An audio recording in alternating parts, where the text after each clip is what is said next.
Haleluya, haleluya, haleluya. Haleluya.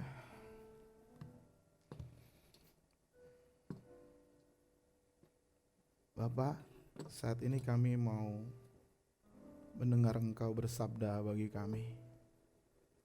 Berfirmanlah, Roh Kudus pimpin kami semua. Di dalam nama Tuhan Yesus kami siap untuk mendengarkan berita baik dari Tuhan. Amin. Silakan duduk. Shalom Bapak Ibu Saudara sekalian. Nanti wirelessnya satu tolong kasih ya Lina, satu lagi Ago wireless. Nggak apa-apa, di tempatnya aja. Nanti saya minta bantuan untuk baca.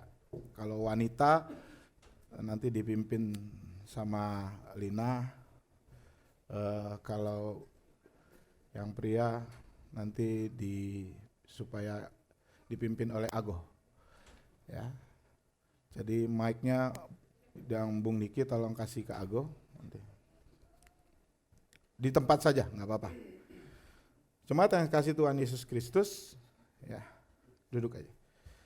Pada minggu ini kita memasuki apa yang disebut dengan Minggu Sengsara, atau beberapa gereja yang lain menyebutnya sebagai Pekan Suci. Dan sama pentingnya dengan peristiwa kelahiran Tuhan Yesus Kristus, maka peristiwa yang terjadi pada Pekan Suci ini jauh lebih penting.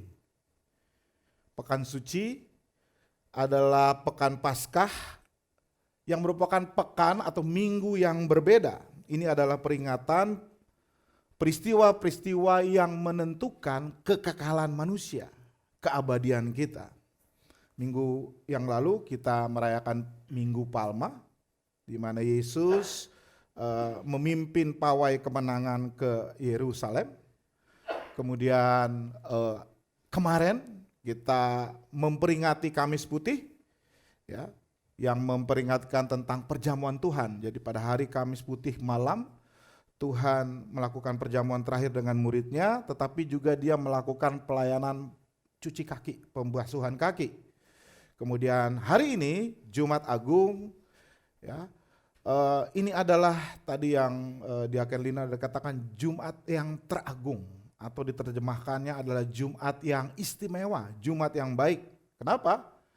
Karena apa yang Yesus lakukan untuk kita ketika dia mati di kayu salib. Dan nanti hari Minggu besok kita akan merayakan hari kebangkitan, yaitu Minggu Paskah, di mana maut sudah dikalahkan oleh Yesus dan Yesus sudah bangkit. Dan saudara-saudaraku, Jumat Agung itu merupakan hari yang mengerikan bagi Yesus. Dia diadili dan ketika itu dinyatakan tidak bersalah, tetapi tetap dihukum. Dia dicambuk 39 kali sampai sekarat, hampir mati, dying. Dia dipukuli pakai buluh itu adalah tongkat yang keras. Dia diludahi, semua orang terutama tentara langsung cuk kepada mukanya. Kemudian dibawa dia ke tempat penyaliban, di mana di situ sudah tersedia sebuah tiang gantungan kematian. Dan itu biasanya ditujukan kepada penjahat kelas kakap. Oleh karena itu, saudaraku, penting bagi kita dan juga bagi gereja di seluruh dunia pada hari Jumat ini untuk mengingat kembali, untuk menapak tilas secara rohani, untuk menyelami apa yang dialami oleh Tuhan kita Yesus Kristus, penderitaan yang dia jalani sampai akhirnya dia mati. Dan itu dia lakukan untuk menebus kita dari hukuman dosa kita yang terlalu banyak. Saudaraku, kita akan mendengar dan merenungkan kembali penderitaan dan kematian Yesus supaya kita bisa merasakan kedalaman penderitaannya. Karena seharusnya kitalah yang merasakan hal itu, amin. Karena memang kitalah adalah manusia yang berdosa. Saudara-saudaraku, dengan mendengar, merenungkan, semoga hidup kita ini diubahkan. Semoga dalam menjalani kehidupan kita tidak seenaknya lagi bertingkah laku. Karena kita sudah lunas dibayar dan harganya sangat mahal, yaitu darah Kristus. Dan nanti atau hari ini kita juga mau berkomitmen kepada Allah. Sebagaimana yang Paulus ajarkan. Mari kita ucapkan bersama-sama. 1, 2, 3. Sebab saya telah dibeli harganya dan telah lunas dibayar. Karena itu saya memuliakan Allah dengan tubuh saya. Firman Tuhan akan diambil dari Matius 27. Saya buka di sini aja. Supaya ini dipakai, ini nggak pernah dipakai. Matius 27. Mungkin nanti ada perbedaan. Saudara buka Alkitab saudara ya. Matius 27.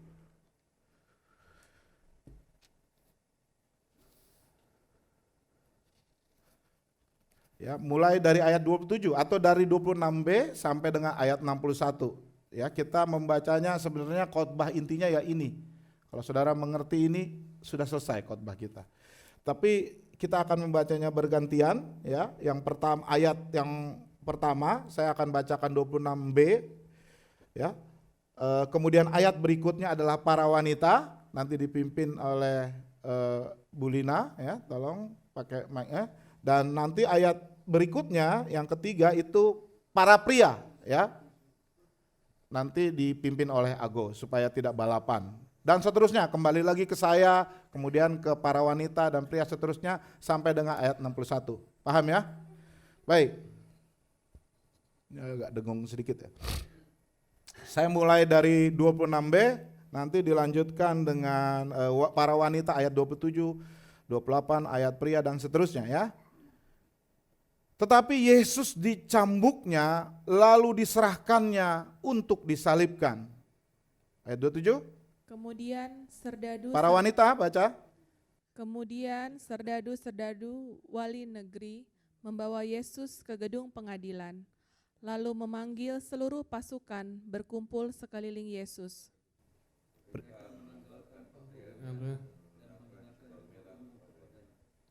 Mereka menganyam sebuah mahkota duri dan menaruhnya di atas kepalanya, lalu memberikan dia sebatang buluh di tangan kanannya.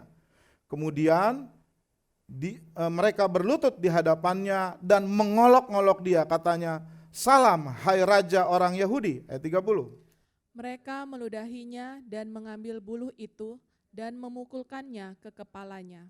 Sesudah mengolok-olokkan dia, mereka menanggalkan jubah itu daripadanya dan mengenakan pula pakaiannya kepadanya. Kemudian mereka membawa dia keluar untuk disalibkan. Ketika berjalan keluar kota, mereka berjumpa dengan seorang dari Kirene yang bernama Simon. Orang itu mereka paksa untuk memikul salib Yesus. 33.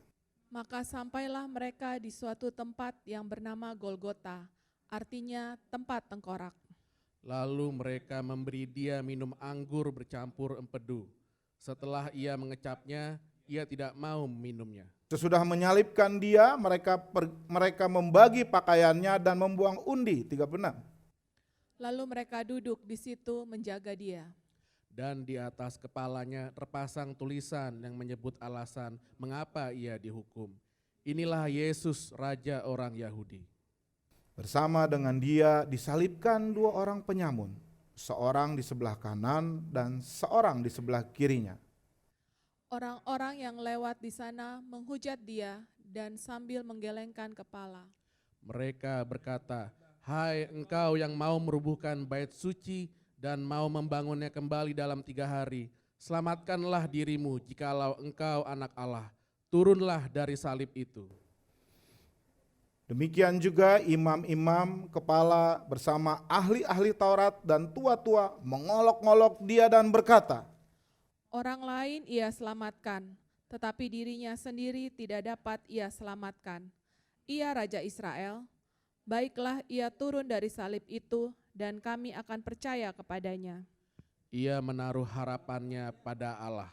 Baiklah Allah menyelamatkan dia, jikalau Allah berkenan kepadanya. Karena ia telah berkata, "Aku adalah anak Allah." Bahkan penyamun-penyamun yang disalibkan bersama dia juga mencelanya demikian. Mulai dari jam 12, kegelapan meliputi seluruh daerah itu sampai jam 3. Kira-kira jam 3 berserulah Yesus dengan suara nyaring, Eli, Eli, lama sabachthani, artinya, Allahku, Allahku, mengapa engkau meninggalkan aku? Mendengar itu, beberapa orang yang berdiri di situ berkata, ia memanggil Elia.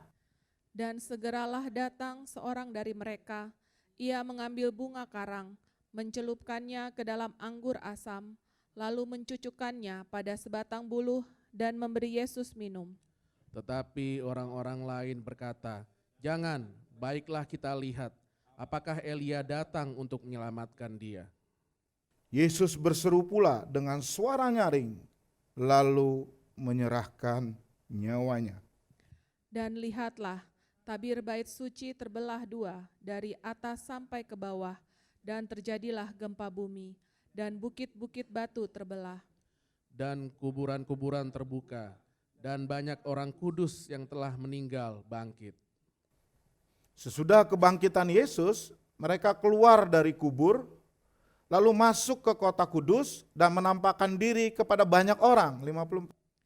Kepala pasukan dan prajurit-prajuritnya yang menjaga Yesus menjadi sangat takut ketika mereka melihat gempa bumi dan apa yang telah terjadi. Lalu berkata, sungguh ia ini adalah anak Allah. Dan ada di situ banyak perempuan yang melihat dari jauh, yaitu perempuan-perempuan yang mengikuti Yesus dari Galilea untuk melayani dia.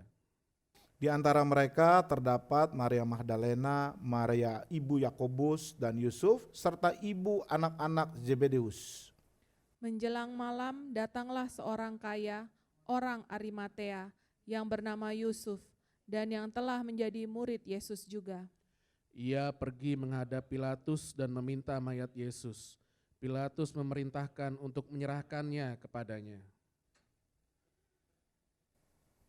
Yusuf pun mengambil jenazah itu, mengafaninya dengan kain linen yang putih bersih. Lalu membaringkannya di dalam kuburnya yang baru, yang digalinya di dalam bukit batu, dan sesudah menggulingkan sebuah batu besar ke pintu kubur itu, pergilah ia. Tetapi Maria Magdalena dan Maria yang lain tinggal di situ, duduk di depan kubur itu. Demikianlah firman Tuhan. Saudara-saudaraku, saya mengajak kita untuk merenungkan penderitaan Yesus 2000 tahun yang lalu dalam 5 episode atau 5 scene, 5 bagian. Yang pertama adalah tentang penderitaan Kristus, yang kedua hinaan terhadap Kristus, kemudian yang ketiga tentang Yesus ditinggalkan sendiri, yang keempat dia mati, kemudian tentang penguburannya.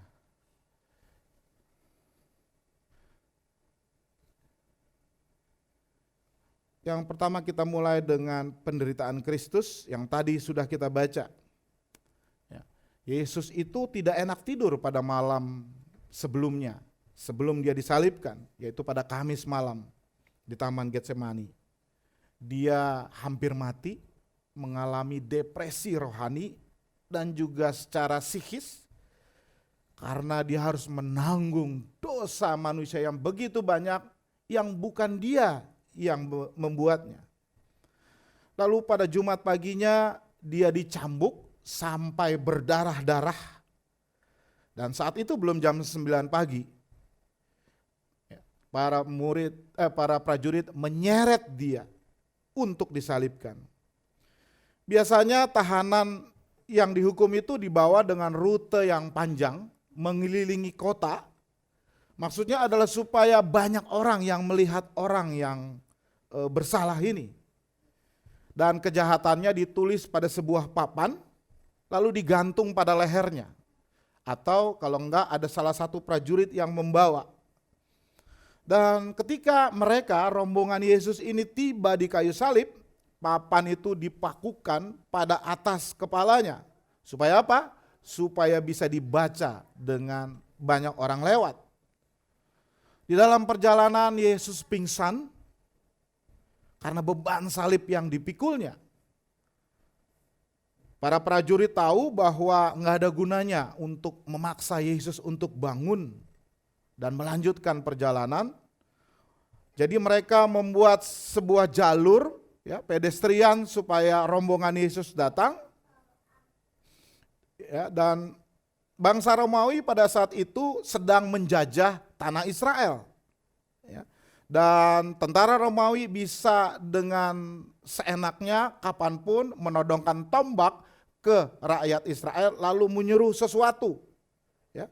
Jadi mereka cukup saja memaksa orang untuk melakukan apa yang diinginkan oleh prajurit itu. Dan orang itu harus melakukannya, dia menjadi budak sementara. Dan pada perjalanan pada saat itu yang dipilih adalah seorang turis dari Afrika yang namanya Simon. Ya, mungkin pada pagi itu karena itu adalah menjelang Paskah, ya, dia ada di Yerusalem dan dia sedang berziarah. Tetapi dia tidak pernah menyangka kalau tiba-tiba dia dipermalukan oleh tentara. Dan pawai kematian itu mencapai atau menuju sebuah tempat yang namanya Golgota.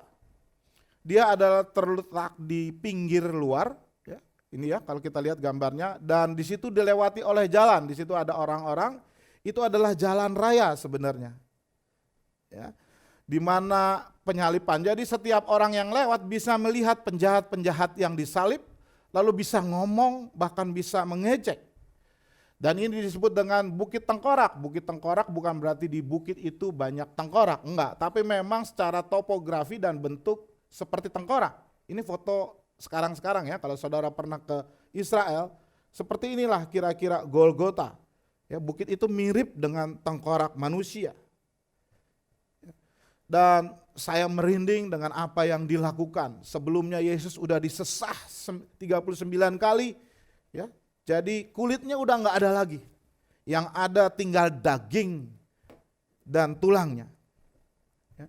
Lalu ketika mereka tiba di Bukit Tengkorak ini, mereka membaringkan Yesus di kayu salib yang dia bawa. Kemudian merentangkan kedua tangannya, lalu menancapkan paku di pangkal tangannya. Ya. Kemudian mereka juga membengkokkan kakinya, lalu memakukan kakinya dengan kepada kayu itu secara vertikal. Lalu setelah semua selesai, dia angkat salib itu, banyak orang, lalu dimasukkan ke sebuah lubang yang besar di tanah itu. Sehingga salib itu akhirnya bisa berdiri tegak. Saudara bisa bayangkan rasa sakitnya, punggungnya sudah tidak ada kulit lagi, dagingnya tercabik-cabik, lalu harus menempel pada kulit yang kasar, bukan kulit, maksudnya kayu yang kasar, kayunya itu adalah kayu kasar. Saya tidak bisa bayangkan betapa sakitnya. Ketika tangan kita tertusuk serat kayu saja, rasanya kita udah kewalahan. Tapi bayangkan Yesus bukan hanya sekecil ini, seluruh badannya harus disenderkan kepada batang kayu yang kasar. Dan itu sangat menyakitkan. Ia digantung, dipaku, lalu dia menggeliat. Ya. Bahkan untuk bernapas pun dia susah. Karena dia harus bergerak, akhirnya menggosokkan badannya yang penuh luka itu di kayu yang kasar. Jadi untuk bernafas pun dia berjuang. Dan dia mengalami bleeding, pendarahan yang amat parah. Dan pada saat itu di Bukit Golgota ada sekelompok wanita Yerusalem yang secara teratur membawa anggur yang tadi kita baca dicampur dengan empedu. Itu sebenarnya adalah morfin natural yang kalau diminum kita bisa menahan rasa sakit. Ketika Yesus dikasih mencicipinya tapi dia menolaknya. Yesus menolak anggur yang berempedu itu yang bisa membuat rasa sakitnya bisa hilang. Tetapi Yesus menolaknya. Dia lebih memilih untuk menanggung penderitaan penyaliban dengan sekuat-kuatnya. Saudaraku, kadang-kadang kita saat ini juga mempunyai sikap terhadap penderitaan. Dan itu menyatakan bagaimana kita memahami Injil. Tanpa Kristus, reaksi kita menghadapi penderitaan tak bedanya dengan orang beragama yang lain. Kita tabah tapi kita pedih. Kita tegar namun kita apatis. Kita sabar tapi kita penuh amarah. Kita diam menghadapi penderitaan tapi kita curiga. Tetapi orang Kristen berbeda. Bersama dengan Kristus, respons kita berbeda. Karena penderitaan itu memiliki wajah. Sehingga semakin dan saat menderita, sesungguhnya kita sedang diproses untuk semakin serupa dengan Kristus. Ini adalah pernyataan yang dinyatakan oleh seorang pendeta yang namanya Sanjaya. Itulah penderitaan yang dialami Yesus. Tetapi tidak saja secara fisik, dia menderita secara psikis. Kenapa? Karena banyak hinaan yang dilontarkan kepada Kristus. Orang yang berada di dekatnya mulai dari pengadilan, tempat dia dicambuk sampai kayu salib, mengejek dan menghinanya. Tadi sudah kita baca. Bahkan para prajurit itu mengambil jubahnya, pakaian pribadinya, membagi-bagikannya dan berpikir bahwa orang yang disalibkan akan mati, nggak akan butuh lagi. Dan buat mereka mendapatkan pakaian itu adalah salah satu keuntungan. Keuntungan para algojo itu. Setelah itu mereka duduk dengan tenang, nyaman, lalu menunggu sampai orang yang dihukum, digantung itu mati. Bayangkan orang-orang ini, para algojo ini begitu terbiasa melihat dan menunggu saat seorang mati dengan cara yang mengerikan tetapi juga memalukan. Dan seperti yang sudah saya bilang tadi, Golgota itu sepanjang hari banyak orang yang lewat. Salib itu posisinya agak rendah, ya, sehingga seorang bisa ngomong, bisa berteriak dengan Yesus. Dan benar saudara-saudaraku, selain dia dihina oleh tentara, tetapi dia juga ditertawakan, diejek oleh orang yang lewat. Mereka berkata, jika engkau benar anak Allah, seharusnya engkau bisa membebaskan diri. Engkau bisa mencopot paku-paku yang ada di tanganmu. Orang ketiga, kelompok ketiga yang menghina Yesus adalah para pemimpin agama. Ya, pemimpin agama yang berada di belakang penyaliban Yesus itu.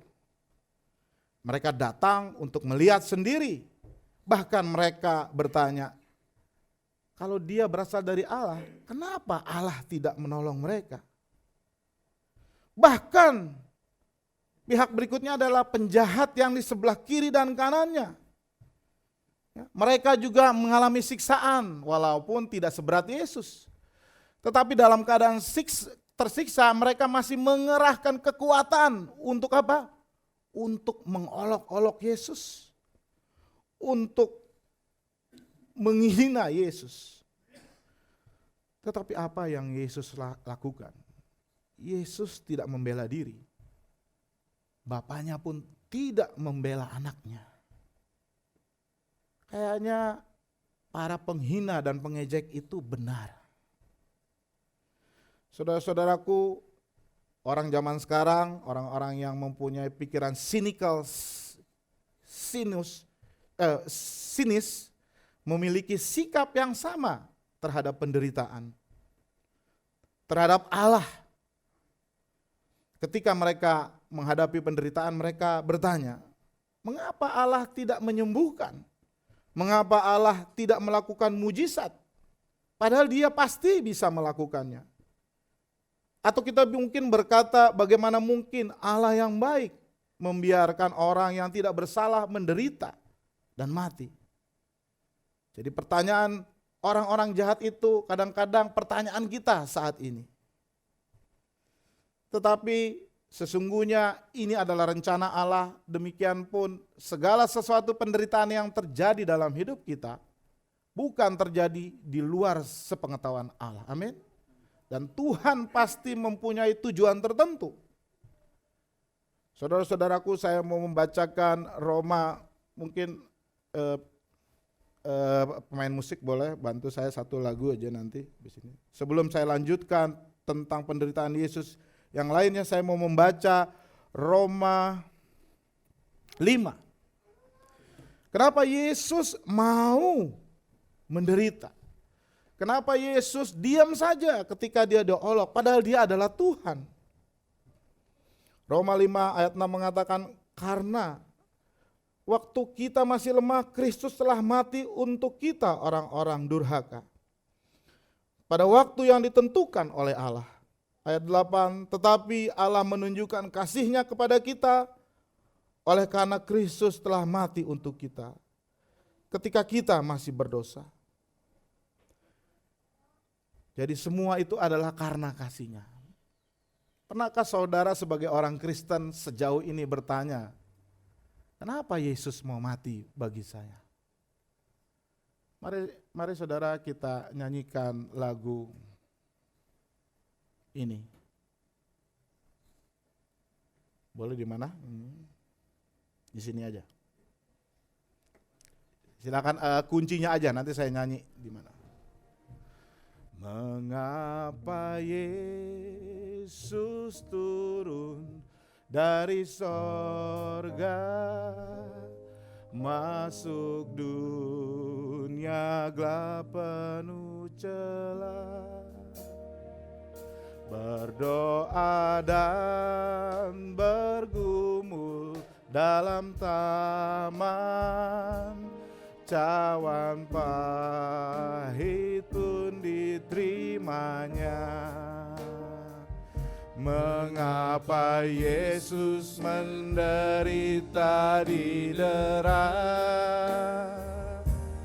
dan mahkota duri pun dipakainya? Mengapa Yesus mati bagi saya? Kasih-Nya, dan karena kasih-Nya. Yang wanita nyanyikan, mengapa Yesus?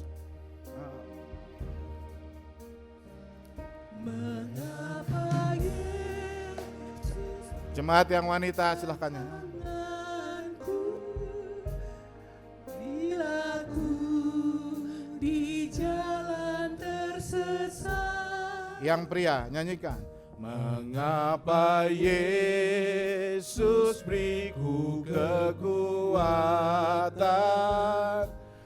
bila jiwaku mulai benar. Sama-sama nyanyikan. Mengapa Yesus mau menanggung dosaku, beriku damai serta sukacitanya. Mengapa Yesus mati bagi saya? Kasih-Nya, dan karena kasih-Nya, kasih-Nya, kasih-Nya, dan karena kasih-Nya. Sekali lagi, kasih-Nya, kasih-Nya, ya karena kasih-Nya. Saudaraku, Yesus menderita, dia juga dihina. Boleh kembali pemusik, nggak apa-apa di depan. Berikutnya adalah episode tentang Yesus ditinggalkan. Ia ditinggalkan.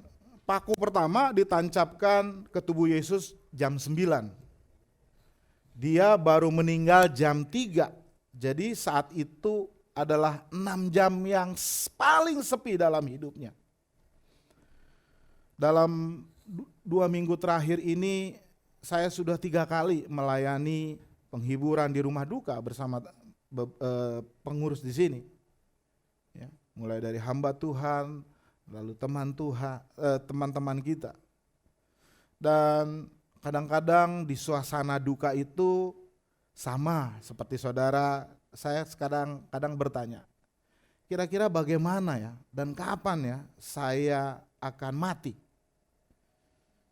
Saya tahu saya akan mati. Saudara juga harusnya tahu. Kita semua dalam hidup kita memiliki hari di mana kita dilahirkan, tetapi kita juga ada hari untuk mati. Dan kita bertanya-tanya, apakah kita akan meninggal karena penyakit atau kecelakaan? Apakah akan tiba-tiba atau lama dulu? Apa dengan sakit penyakit atau dengan mudah? Yang terakhir, Uli itu meninggalnya luar biasa. Kalau boleh saya meninggal kayak gitu juga ya.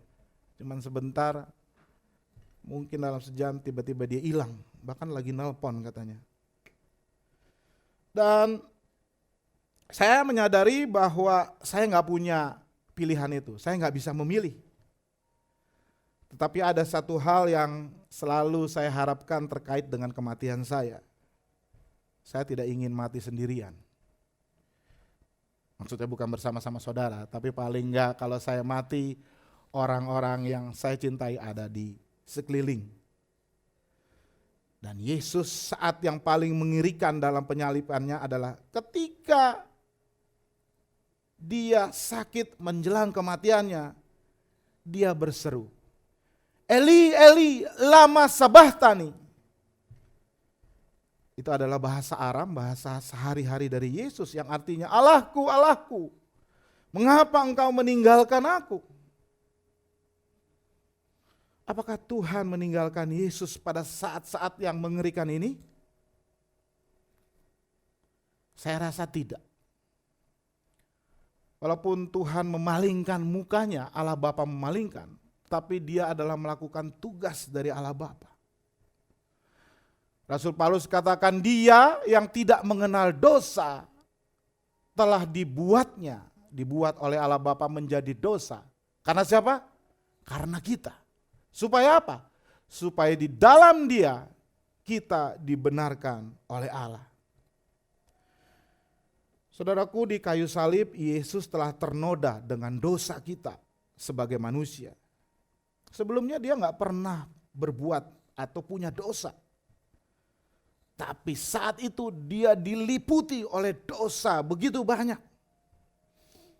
Allah menimpakan kepadanya dosa yang terkumpul dari seluruh dunia.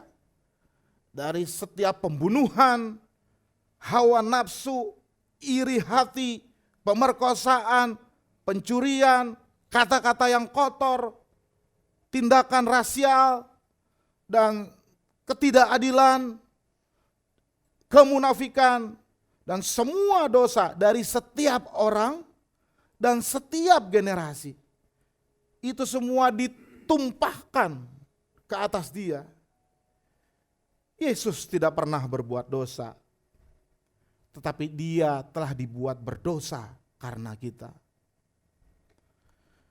Allah Bapa sungguh mengasihi dia sebagai anaknya, tetapi Allah Bapa hampir tidak dapat memandangnya karena Bapa jijik terhadap dosa. Dan sesuatu terjadi pada saat itu antara Allah Bapa dan Allah Anak. Yaitu saat-saat yang mengerikan di kayu salib yang kita nggak pernah memahami. Apa yang dialami Yesus itu begitu mengerikan, begitu dalam, sehingga Yesus saat itu merasa benar-benar ditinggalkan sendirian. Dia berseru dalam keputusasaan, Allahku, Allahku, mengapa engkau meninggalkan aku? Dalam skala yang lebih kecil, terkadang kita juga merasakan sedikit kengirian yang dialami Yesus ini. Kita pernah merasa ditinggalkan Allah. Kita pernah merasa kewalahan karena dosa kita sendiri, atau karena keadaan yang ada di sekitar kita. Kita merasa sangat sendirian dan putus asa. Bahkan kita juga pernah bertanya kepada Tuhan, mengapa engkau meninggalkan aku? Seperti Mazmur 22 tadi. Saudaraku, namun sesungguhnya Dia tidak pernah meninggalkan saudara. Amin. Allah tidak pernah meninggalkan Yesus dan Allah tidak pernah meninggalkan saudara. Allah tidak pernah meninggalkan kita. Lalu penderitaannya akhirnya berujung pada kematian Kristus. Kitab Matius melaporkan di dalam Injil Matius bahwa dengan santai, artinya dengan normal, tidak emosional di situ. Dia hanya menjelaskan ketika Yesus berseru lagi dengan suara nyaring, lalu ia menyerahkan nyawanya. Tapi apa seruannya dengan suara nyaring ini ditulis oleh Yohanes. Ketika Yohanes 19 ayat 30 mengatakan bahwa dia berteriak, sudah selesai. Karena Yohanes ada di situ. Oleh karenanya dia menulis apa yang Tuhan teriakkan dengan nyaring, yaitu sudah selesai. Lalu Yohanes 19:30 menambahkan, ia menundukkan kepalanya dan menyerahkan nyawanya. Pada akhirnya Yesuslah yang memilih waktunya. Dia adalah Allah berkuasa untuk menentukan waktu kematiannya. Enggak seperti kita kan enggak bisa nentuin.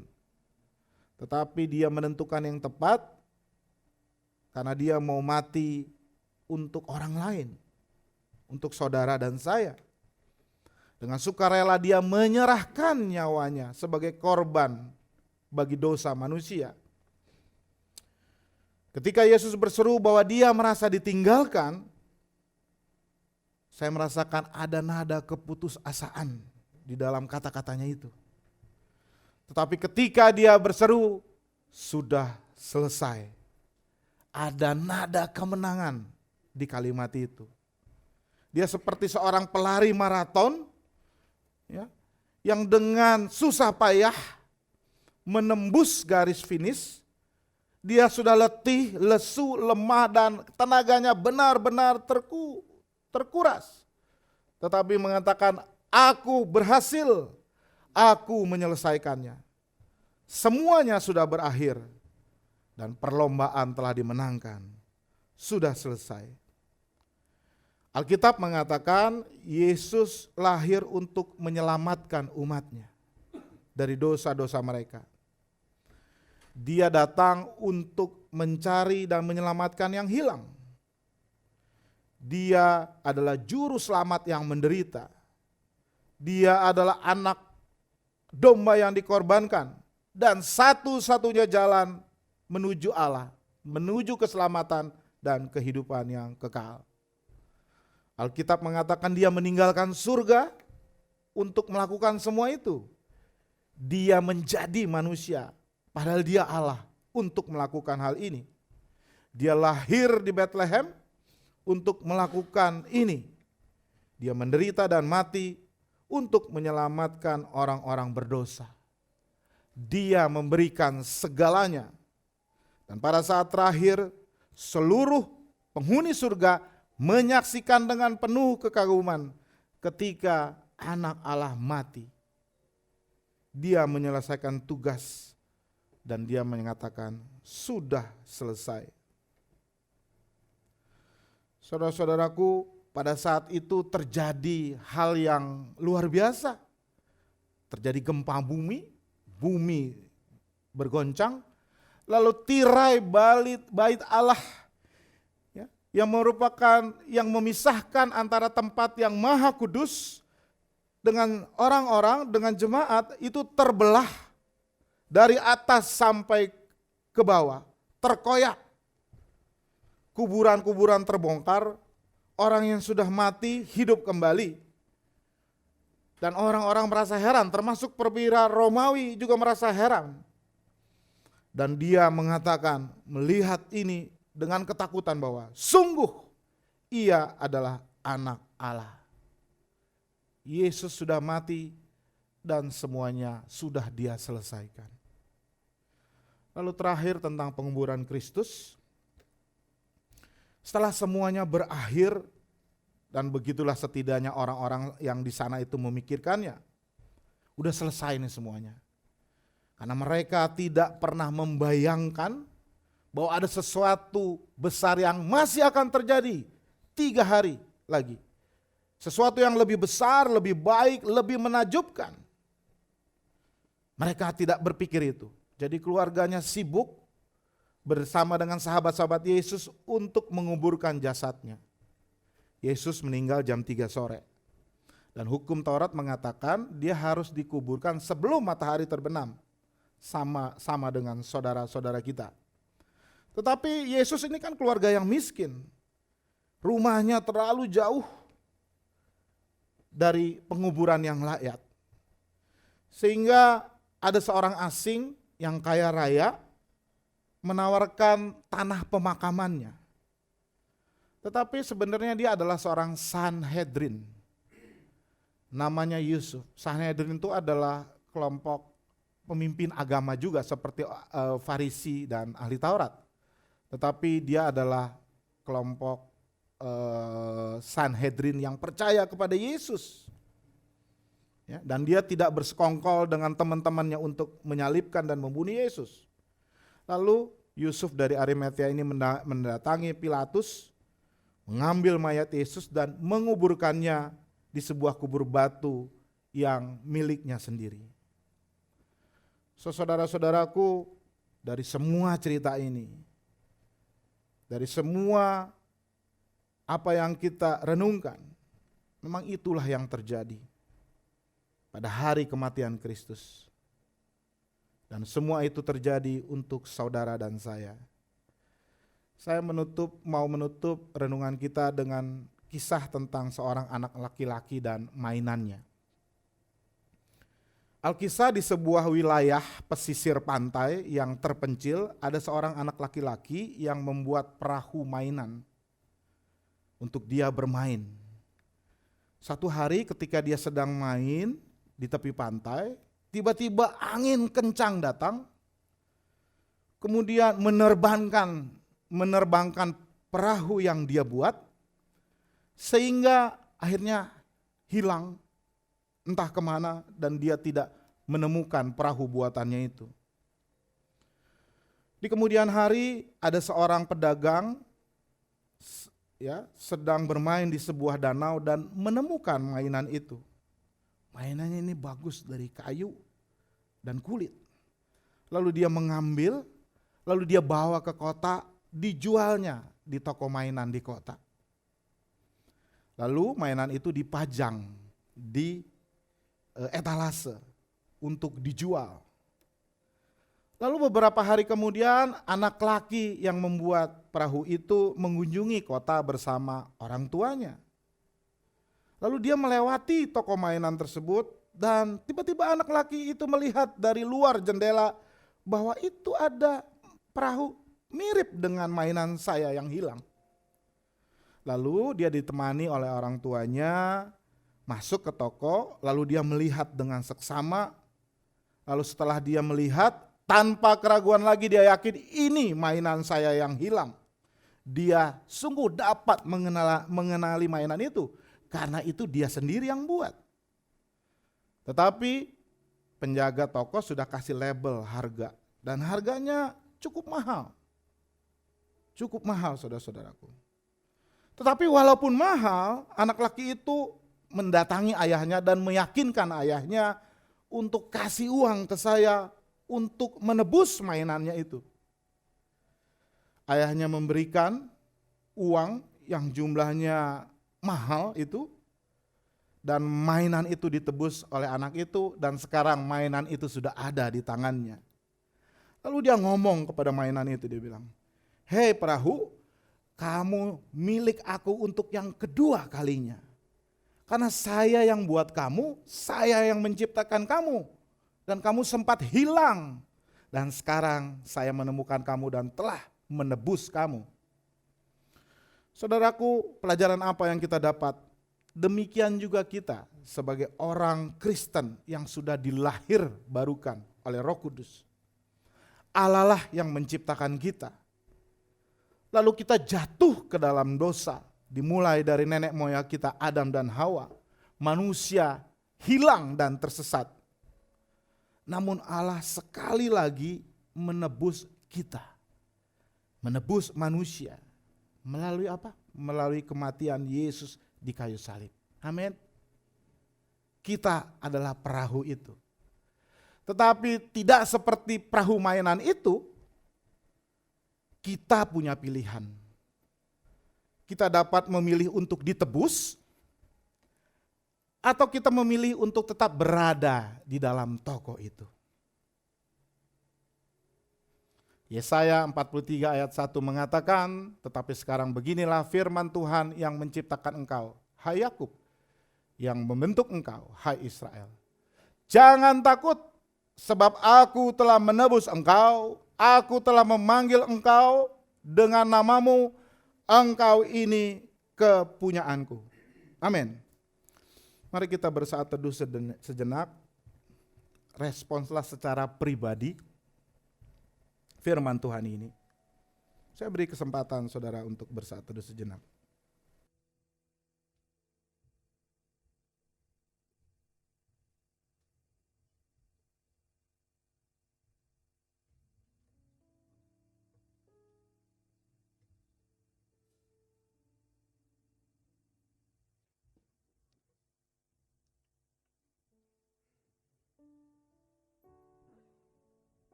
Mari saudara dengan segenap hati nyanyikan lagu ini. Sungguh besar pengorbananmu bagiku, terlalu dalam untuk dimengerti. Sungguh besar,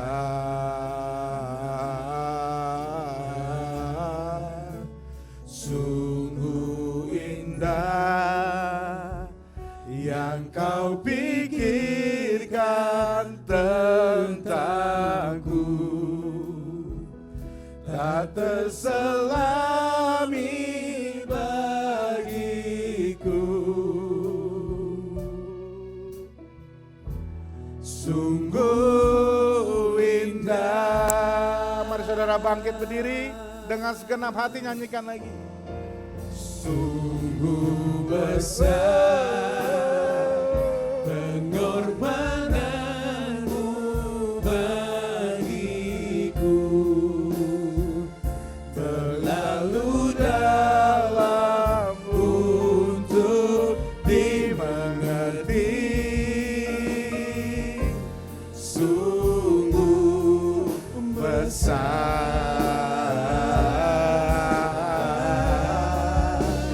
sungguh indah yang kau pikirkan tentangku,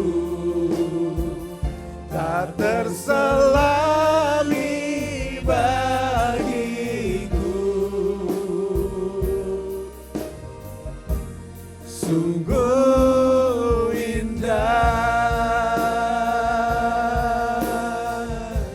sungguh indah, sungguh indah. Silakan duduk Bapak Ibu Saudara. Kita akan masuk ke dalam perjamuan Tuhan. Perjamuan Tuhan, perjamuan kudus yang kita lakukan ini adalah perjamuan yang ditetapkan oleh Tuhan Yesus sendiri.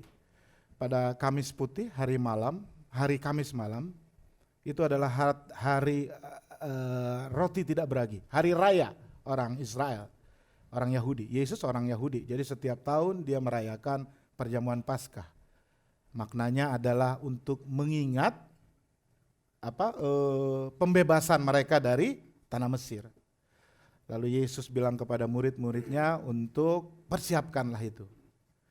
Tetapi pada malam itu Yesus memberikan makna baru untuk perjamuan Paskah itu, yang saat itu mungkin belum diketahui oleh murid-muridnya.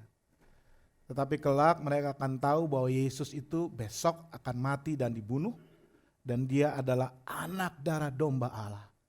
Sehingga darahnya yang tercurah itu disebut darah perjanjian baru. Jadi perjamuan Tuhan ini adalah perjamuan Paskah Yahudi yang diperbaharui oleh Tuhan Yesus. Dan Yesus menetapkan ini sebagai penetapan perjamuan yang harus dilakukan oleh para pengikutnya. Di dalam Lukas 22, firman Tuhan mengatakan, Lukas mengatakan ketika tiba saatnya, Yesus duduk makan bersama dengan rasul-rasulnya. Katanya kepada mereka, aku sangat rindu makan Paskah ini bersama kamu sebelum aku menderita. Sebab aku berkata kepadamu, aku tidak akan memakannya lagi sampai hal itu digenapi dengan kerajaan Allah. Kemudian ia mengambil sebuah cawan, mengucap syukur lalu berkata, ambillah ini dan bagikanlah di antara kamu. Sebab aku berkata kepadamu, mulai sekarang ini aku tidak akan minum lagi hasil pokok anggur sampai kerajaan Allah telah datang. Lalu dia mengambil roti, mengucap syukur, memecah-mecahkannya dan memberikannya kepada mereka. Katanya, inilah tubuhku yang diserahkan bagi kamu, lakukanlah ini sebagai peringatan akan aku. Demikian juga dilakukannya dengan cawan sesudah makan. Ia berkata, cawan ini adalah perjanjian baru oleh darahku yang ditumpahkan bagimu.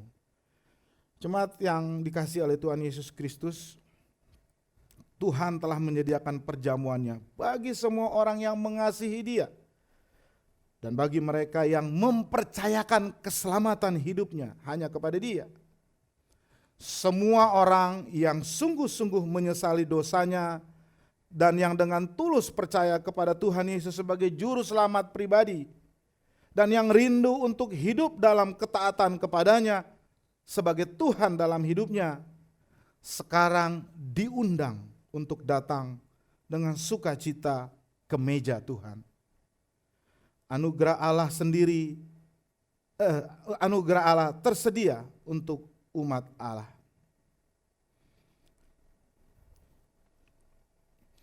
Saya undang Pendeta Yosua dan juga Pendeta Horas untuk mendampingi saya.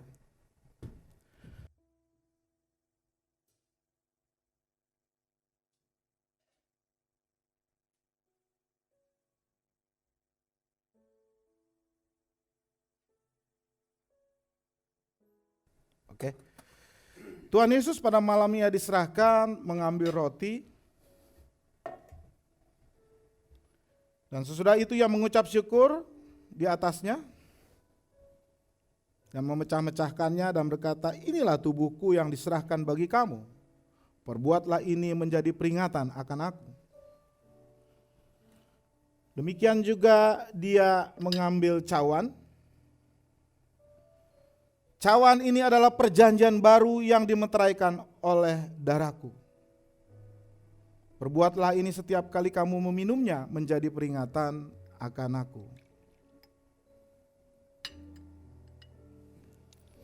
Bagi saudara yang mau meresponi undangan Tuhan, saya undang nanti untuk maju ke depan, mengambil roti dengan penuh syukur dan rasa hormat, menerima tubuh dan darah Kristus. Setelah itu saudara boleh kembali ke tempat saudara dan kita akan makannya bersama-sama.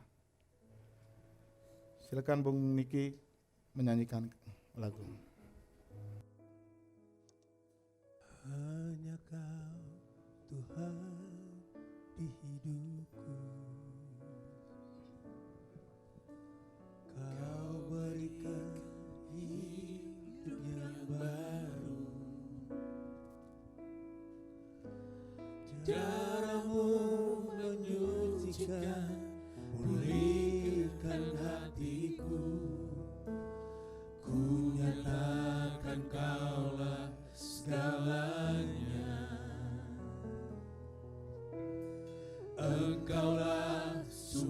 berpengharapan. Silakan dari depan atau dari belakang bergantian. Kuasa-Mu sanggup menyembuhkan. Jiwaku pun berserah hanya kepadamu. Yesus, Kaulah segalanya.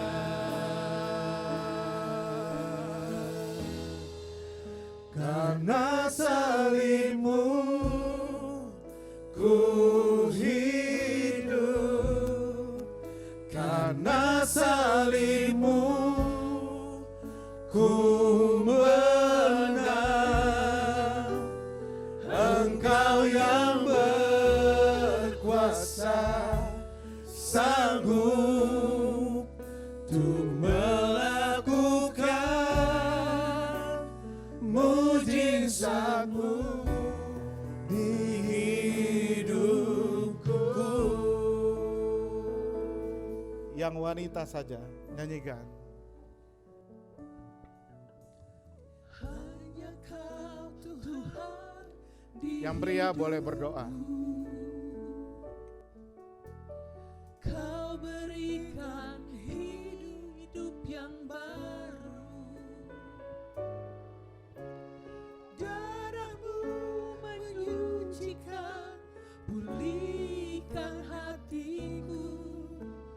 Ku nyatakan Kaulah segalanya. Kembali dari awal lagi. Yang pria nyanyikan.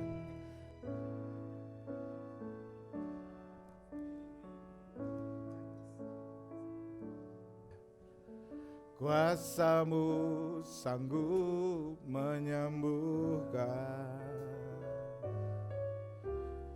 Jiwaku pun berserah hanya kepadamu. Yesus, Kaulah segalanya. Udah semua? Sama-sama kita naikkan pujian ini. Karena salib-Mu ku hidup, karena salib-Mu ku menang. Udah semua. Engkau yang berkuasa, sanggup untuk melakukan mujizat-Mu. Karena salib-Mu ku hidup, karena salib-Mu ku menang. Engkau yang berkuasa, sanggup untuk melakukan mujizat-Mu di hidupku. Jemaat, saya undang untuk bangkit berdiri sebelum kita memakan roti yang oleh firman Allah menjadi tubuh Kristus. Pendeta Yosua Jab akan berdoa. Bapa di surga, kami mengucap syukur untuk keselamatan yang sudah kami terima. Kami bersyukur untuk pengorbanan-Mu, karena pengorbanan-Mu itu sudah menyelamatkan kami, menebus dosa-dosa kami, dan kami memperoleh hidup yang kekal. Terima kasih Tuhan Yesus. Di tangan kami ada roti yang oleh firman Tuhan sudah Tuhan ubahkan menjadi tubuh Kristus yang sudah tercabik demi untuk menebus dosa kami. Dan ketika kami memakannya, kami percaya bahwa kami menyatu dengan tubuh-Mu. Engkau hidup di dalam kami dan kami hidup di dalam-Mu. Dan oleh karena itu iman kami akan menjadi semakin kuat dan kami akan menjadi hamba-hamba-Mu yang taat dan setia. Terima kasih Bapa, kami sambut tubuh-Mu di dalam nama Tuhan Yesus. Haleluya. Amin. Saudara-saudaraku, makanlah sambil mengingat bahwa tubuh Kristus sudah dicabik-cabik untuk keselamatan kita. Makanlah dengan penuh sukacita, makanlah di dalam nama Tuhan Yesus Kristus.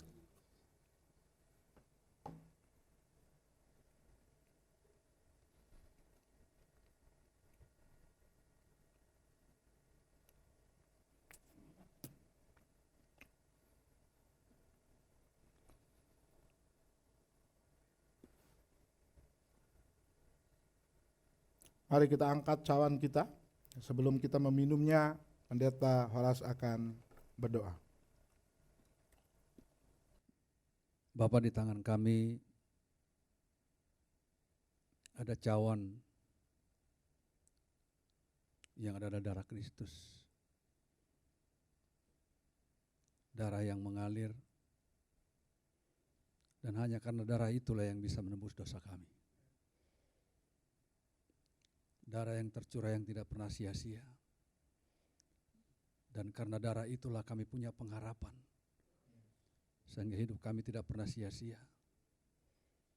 Dan oleh karena darah itulah yang sesungguhnya penyakit kamilah yang ditanggung.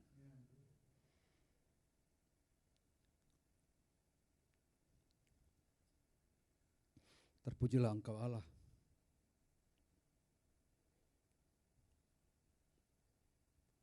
dan oleh karena bilur-Mu penyakit kami pun bisa disembuhkan. Terlebih penyakit rohani yang sering kami membuat jatuh dan bangun. Dan hari ini firman-Mu mengingatkan kami untuk kehidupan kami tidak lagi kehidupan yang sia-sia. Karena Engkau telah menebus kami dan hidup kami pun dipermuliakan oleh Tuhan. Terpuji-pujilah nama-Mu ya Tuhan. Dalam nama Yesus kami berdoa. Haleluya. Amin. Saudara-saudariku, minumlah sambil mengingat bahwa darah Kristus sudah tercurah untuk pengampunan dosa umat manusia, pengampunan dosa saudara dan saya. Di luar darah Kristus tidak ada pengampunan dosa. Minumlah.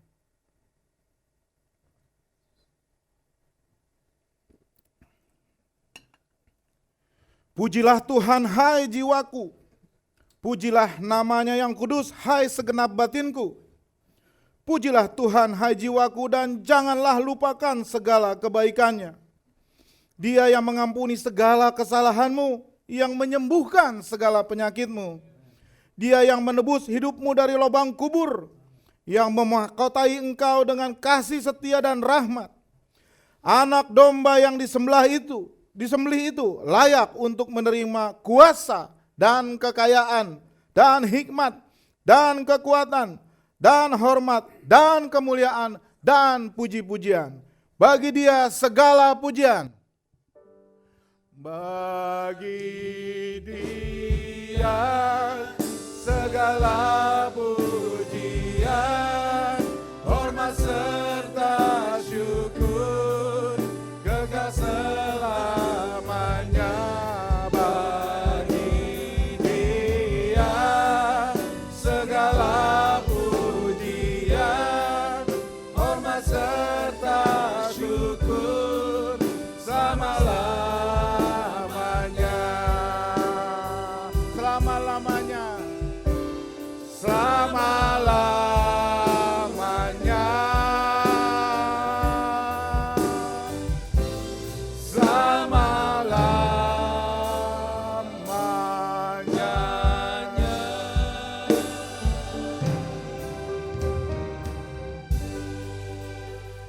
Allah yang penuh kasih, kami berterima kasih karena Engkau telah memberi kami makan dan minum di dalam sakramen ini, menyatukan kami dengan Kristus dan memberi kesempatan kepada kami untuk mencicipi, foretasting, perjamuan sorgawi di dalam kerajaan-Mu yang kekal kelak. Pimpinlah kami dengan kuasa Roh Kudus-Mu untuk hidup dan bekerja setiap hari bagi kemuliaan-Mu. Demi Yesus Kristus Tuhan kami. Amin.